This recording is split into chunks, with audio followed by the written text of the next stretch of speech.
নষ্ট হইও না বাপ। ইসলামের জন্য লড়বে কে বাপ? মুরব্বীরা তো চলে যাবে বাপ।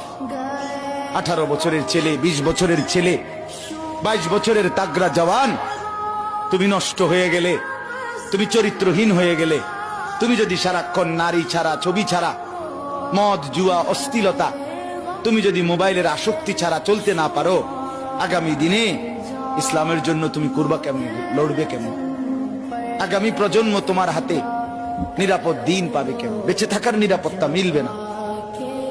বেঁচে থাকা 53 বছর বাংলাদেশের বয়স, 53 বছরের সমাজে বেনামাজির সংখ্যা যদি এত বেশি হয়, 53 বছরের ভিতরে মোবাইলে আসক্ত যুবকের সংখ্যা যদি এত বেশি হয়, 53 বছরের ভিতরে বেপর্দা নারীর পরিমাণ যদি এত বেশি হয়, এত মসজিদ মাদ্রাসা চারদিকে থাকার পরেও যদি এই মসজিদ মাদ্রাসা ষড়যন্ত্রের কারণে কমে যায়,